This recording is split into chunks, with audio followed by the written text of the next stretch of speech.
Hi, in this next video we're going to look at some of the more advanced features of Microsoft SQL Server Profiler. In the first video we explained how to go ahead and configure or set up a SQL Server Profiler trace. In this video we are actually going to look at some of the more advanced concepts such as creating a trace template, understanding some of the more common trace templates, using one of the trace templates. As you can see here, what we have is we've just got the trace template or the trace profiler window open, and let's go ahead and create a profiler trace like before. So I've got trace 1, which is a profiler trace that I'm creating. Now, as explained previously, you got a couple of templates here such as duration, locks, and tuning, which are some of the more common ones that I use frequently. Other than that, you got sp count and you got group, logs, replay, etc. And essentially what these do is that it's very straightforward from the name itself. So sp count actually counts the number of times the procedure was executed, and then you got duration, which will tell you if there are any long running queries on the server. And again, you can go ahead and configure this for any amount of duration so that you can exclude certain queries that you think may not fit the criteria of being a long running query. Again, you got T-SQL group, which is basically grouping the data based on connections, and then you got logs, which will explain how or what kind of logs the SQL Server is acquiring and releasing as part of executing a query. T-SQL replay is something similar to what we would have in terms of distributed replay controller in SQL 2012, except for that here in Profiler we can do it only for one instance or one particular server. Now, replay is basically used to identify the sequence or the order in which events happen on the SQL Server database engine. It's often useful when you're trying to investigate very specific scenarios. Also, we have T-SQL SPs, and then last but not least, we have tuning, which is essentially just capturing information that you can pass to Database Tuning Advisor to do some amount of indexing and performance tuning later on. So the first thing that we want to do at this point is we want to go ahead and create a trace file. So I'm creating a trace file on my desktop called trace1.trc. trc is the extension for a trace file.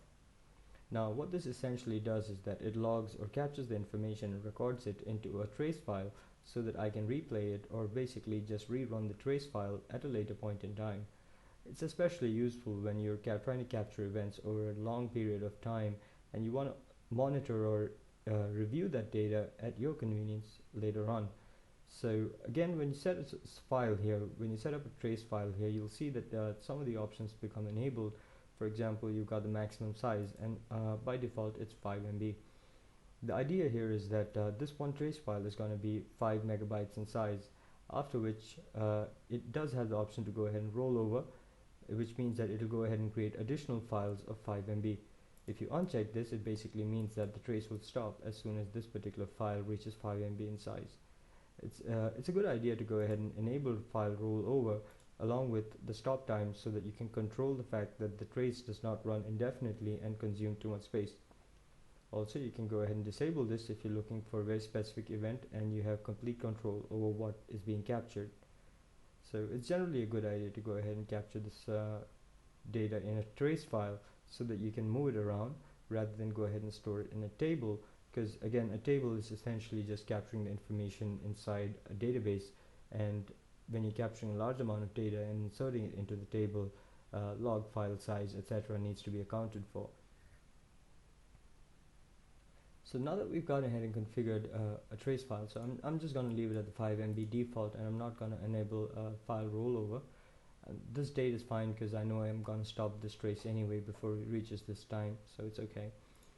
And let's go ahead and look at some of the templates and the events that are being captured in these. So the first thing that you'll notice is that sp counts, as you can see here, is just got the count of times, basically one row for every time the store procedure is executed. So this is useful when you're trying to identify frequently run store procedures on the database. Not really something that most DBAs would use frequently. We've already explored the standard, which is just giving you a broad summary about what every query is doing on a server. T-SQL duration, or T-SQL is basically just the ad hoc requests that are going on. So you can see that this is again very similar to what you would have in terms of standard, except for it doesn't really capture a lot of the other information like NT login, CPU read, write, etc. Duration is something that's actually quite useful because you can go ahead and configure this to monitor store procedures as well as ad hoc SQL, and in addition create a column filter for durations greater than or equal to say 1000 milliseconds, which means it'll capture information for every query that takes more than a second to run. This is useful when you're trying to identify blocking, locking, and performance issues, and you just want to identify the store procedures or ad hoc SQL that's contributing to it. In addition, you got other ones like tsql group, which is basically just grouping the data based on these application name, NT user, etc., so that it's easier for you to analyze based on the user information. Next thing you want to look at is tsql logs, and as you can see here, when you use tsql logs, you got the block process report, and you also got the lock chain, basically deadlock chain. So this is useful when you're trying to monitor deadlock events that are happening on the server. And in addition, it's going to go ahead and show you information about what kind of locks were acquired as part of the store procedure executing and ad hoc SQL executing. So a lot of information here, especially type, which is useful. But for the most part, it looks very similar to what you'd see in a standard profile. In addition to this, we've got replay, which is again very similar. So you got a lot of things that do happen on the server, so it's capturing most of that information, such as cursor events, audit and security, session information, store procedures, and tsql, which is pretty much what you want to capture in terms of replay. Other than that, the last one that you're looking at, or basically the second last one you're looking at, is tsql SPs. And for the most part, these templates look pretty much the same as what you've been seeing already in some of the standard, and the only real thing that changes is some of the events or some of the columns here. Tuning is something that's a bit special because you go ahead and use tuning when you want to try and then pass this trace file information to DTA. DTA is the database tuning advisor, and the idea is that it'll go ahead and capture the trace information here, review it, and then suggest things that you can do to optimize SQL Server execution.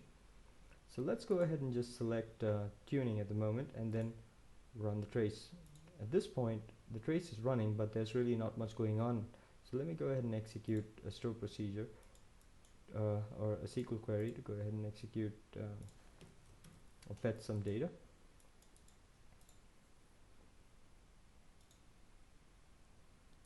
And as you can see, it's got some information that's been captured. I'm going to stop this now, and I'm going to save the trace data as it's already saved, so I don't need to save it again, but this is the one that I'm going to use, so I'm just overriding it. So at this point, if I go ahead and just stop the trace and then try to reload it, I'll get the same information that was captured as part of the store procedure, the query execution. A good thing about Profiler is that I can then go ahead and select export and then choose extract SQL Server events and then execute, save it as a tsql file. So in this case, if you open up the tsql file, which I'll just do in a minute. Just a second. So you can see that you're actually getting a list of all the tsql that's been executed on the server at this point of time. So this is how you want to go ahead and use some of the more common profile templates available inside Profiler, and how you can export some of the results in order to evaluate it in detail. My name is Jayant, and thank you for watching. I hope you've enjoyed this video. We'll continue it in the next session on how to set up a server-side trace and also evaluate some of these values and pass it on to DTA. Thank you for watching.